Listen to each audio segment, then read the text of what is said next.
kind of work on the progression. But every day when I'm warming up, I do the drive step, 2 or 3. Just I've warmed up, I just get here, get into my mechanics, throw. 2 or 3 times. It's my legs, it's the format of how I should be throwing. Oops. Thumb flick. I just like to emphasize things that don't get emphasized. So the thumb flick, what I do is just after they release, I have them do 2 more times down. Just flicking their thumb and understanding that it's their thumb that leads the ball. This can be a good way to teach instead of always pausing them, how we classically pause them. Okay, look at the back of your hand, ball facing away from you. Yes. I'm not a big fan of that, even though this is how you truly coach, or how a good way to teach. I started, we did it at Stanford all the time, we'd have to pause every time. Every time we threw. Guess what? You're gonna have a hitch in my throat. Like literally I would go to throw and then have a pause, because that's what we do in our progression. Every time we gotta pause. And then we go again. So I like to think about it, think about your thumb. The whole entire time you're leading with your thumb, and that's gonna put them in a position, but also allow them to stay seamless instead of having to break up their throw. It doesn't mean you can't do this ever. Don't do it every day. The last thing you want to do is get your infielders, catchers, outfielders in the habit of pausing in the middle of their throw. So thumb flick, I get them after they release to just do two more. They're going to feel silly at first, but it's something that gets it into their memory that it's your thumb that's leading and driving down. 3 hops, getting them to use their legs, getting their momentum to transfer from their back leg to their front. So it's 1, 2, 3, drive. So that's just them understanding. So many infielders, outfielders, when they go to throw, they flip their front foot. And it's crazy to me. Do we hit off the front foot? It's a whole other topic that I'll get into next hour, but no. We want to load our weight onto our back side. So this allows them to feel, my weight is loaded on my back side, and when they release and throw that ball, they're going to feel how important that is. And then we talked about ball and glove, putting it all together. These are a little more advanced. I put these in here because I'd rather you have them. I love being challenged as an outfielder to do different things. So the star drill is where each outfielder, and I'll show you a diagram so you'll see what I'm talking about. Each outfielder is on a different cone. And the idea is that you can either use a machine or you're tossing it. And the machine will set up in one spot. We'll know exactly where it's going to end up going. You have, depending on how many outfielders you have 2 in front, 2 in the middle, 2 in the back. And the point is for them to all work on the different angles you take to one spot that you're working on. And then obviously communicating to get to those angles. So with the star drill, you'll see that you start, so you can be placed on, again, depending on how many outfielders you have. You have 2 down here, you have 1 straight pitcher doing a drop step. The idea is that you'll be throwing or have a machine set up to this spot. And you can go one at a time. You can combine them. If they're really spread out, you can combine them to have them work on communication. But the idea is for them to rotate. So they get here, drop step, catch the ball, done. Next girl, she's over here, there. You go from cone to cone to cone to understand, okay, these are all the different steps that I would take to get to the ball. Now, if you're throwing it, you can challenge them. I'm not always going to throw it here. I might take one and throw it here. I might throw one up in front. I might chuck one way back there. The point is from each cone spot, you're watching either a straight drop step, you're watching a half drop step angle to get to here. You're seeing it's their first step in, so I could chuck it over your head, so you want to make sure that they're not cheating. So there's a lot of different ways to do that. That slide was supposed to have, I had these really cool arrows that were like coming in. It was like, oh, I was really proud of it. It took me a long time to make. It's not working, so you guys are missing out on some really great arrow graphics. But hopefully you kind of have the idea. So that's something fun. And the last one too is also a little bit of conditioning, so you can go pretty fast. Okay, the bungee drill. This is if you have access to even just some rubber bands, like the TheraBands.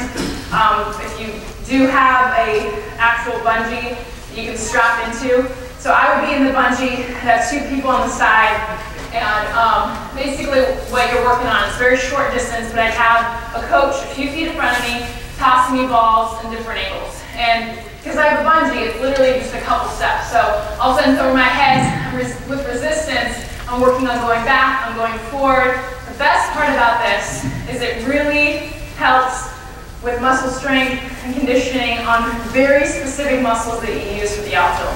So for me to drop step and go back with resistance, pulling me, trying to get me back here, I'm having to activate my core. I'm having to activate my quads. I'm having to activate muscles that I don't even know that I use as an outfielder. And what you'll see the few times you do this is most of the time they can't even move because they're used to just kind of, that's how we go after the ball. They don't realize, no, be strong. I'm going to go after this ball, I'm going to use my legs, I'm going to get low, I'm going to activate my core. I'm going to do all these things that are going to make me more athletic and a better outfielder. So this really, if you have the opportunity, again, this is kind of some next level stuff. But if you want to have some fun with them, make it a little conditioning, which I love, most outfielders don't, then it really focuses on, hey, remember how I told you you need to use your legs a little more? That's why you just fell down, because you're just using your upper body. So it gives them a chance to really feel those muscles. I love this drill. So our strength coach for the Olympic team, Brandon Marcello, he's now the sports performance director at Stanford. But he, for 2 years, he's totally nerdy, he's got his PhD. When I say nerdy, it's a compliment. Stanford grads use the word nerd, it's like the coolest compliment you can get. So, and he found, he took the average length of time over 2 years of a fly ball. So he has a stopwatch, he carries with him everywhere. And every time a fly ball was hit in a game, he timed it. The average time over 2 years, we're talking about hundreds and hundreds of fly balls, was 3.8 seconds. So the average fly ball, let's say, if it's 3.8 seconds, what you can do, and you see you take your whole entire team, okay? No gloves, you can have gloves, whatever you want, no ball, okay? So everybody's out there, including your catcher, okay? And what you say is, okay, a ball is hit to right center. When I say go, you are going to sprint towards this spot in right center until I say stop, as hard as you can go. So you say go, they all take off sprinting for 3.8 seconds, which is a long time when you're sprinting. And it is amazing. You tell them stop. I mean, your catcher is almost able to be in right center and catch that ball. So when you tell everyone to stop, it gives them a chance that when you take away the ball, when you take away all of the other stuff, and I'm just trying to get myself to the point where this ball is going to land, I can cover so much ground. So much ground. And it gives you a chance to get on them to be like, you can catch that ball. So 3.8 second drill is a good drill to allow them to see how far they can really go. And it gives your infielders, you know, the shortstop, it's like, you know, 6 steps, okay, I'm good. Hit the grass line, that's outfield territory. No. I've seen some outfielders catch the ball in left field. Not when I'm playing, but Tasha knows. You don't come out here, Tasha. No, this is my area.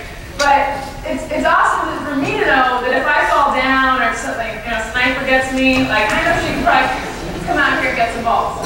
But the point is that she knows. She's got to the point where she's confident how far she can go in a amount of time. And that's what you need to give to all your players. Is hey, if a catcher can go to right center and catch the ball, guys, why are we not? Why is that ball dropping? Why is the ball that's in the air even for 2.5 seconds not getting caught?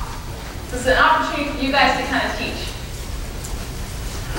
Points of repetition. I can't emphasize that enough.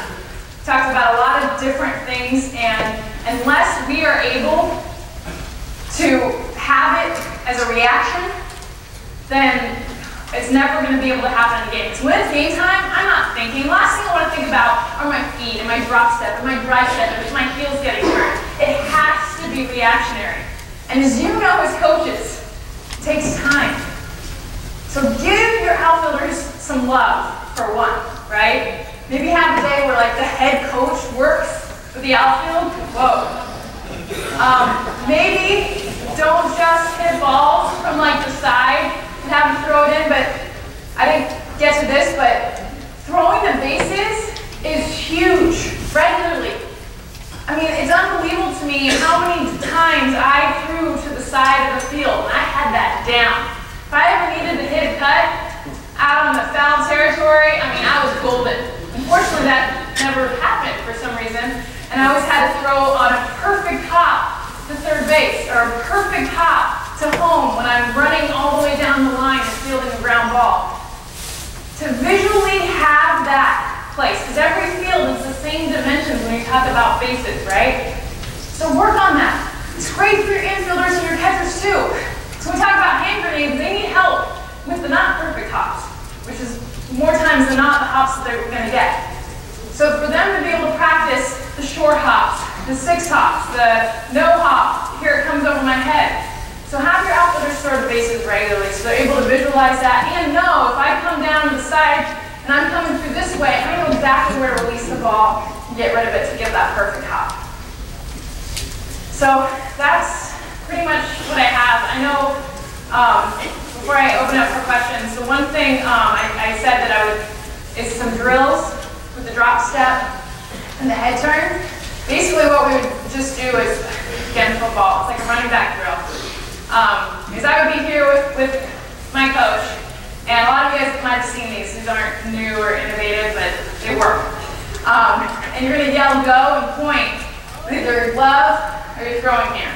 And that's the side of my body that's going to open up and work on that drop step. So you're not even throwing a ball yet. You're just counting on feet moving, you know, ready position. So you never want to just stand here like this. As an outfielder, that's not how we work. You're always moving. So you're going to yell go, point the side of the body, and watch that they drop open straight back.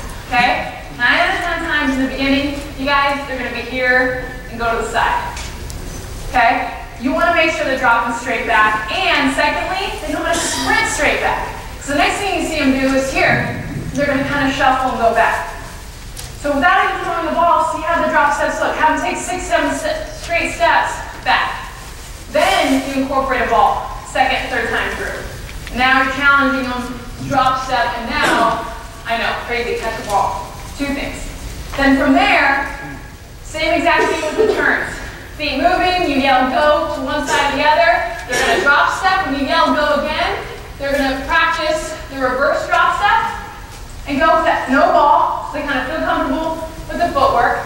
And then from there, same thing, go. Now we're going to do the head turn, go again, boom. So, and then second, third time through, you're not throwing the ball over the other shoulder. Okay, so these are just easy drills that can take us about 5-6 minutes. Right before we go to the outfield, we do those. Boom, now we're out there, now we're fungoing, now we're getting our ground balls and our fly balls. So that just gets the footwork every single day, and it's a good way to kind of get that repetition. Okay, questions? It's like I silenced you all? How's that possible? I don't know if I missed or not. On a fly ball, I got 12. The first step, over there. Yeah. On a fly ball that's hit. Just a fly ball. The first step's always hit. My question to you is what we do teach them. See actually where the ball is going to be, or drop step. The hardest way to read a ball is by being square. So the way I teach it is as soon as that ball's hit, I always like outfielders to have a slight step back. Not shifting your weight back, not taking it, but a slight step back. And what that does is 2 things. One is it opens my body up, so now I can actually read. My depth perception is a lot better at this angle versus here. So I'm here, and then if it is in, I'm now in a good spring push-off position to be able to get that ball. So having their first reaction be here, now I can go back, I can go in, but the best thing is I can now read the ball so much easier, because the hardest thing as an outfielder is to be able to get that depth perception right away. Reaction to drop, that's a great question. So he asked which side you teach is a reaction to drop open. If a ball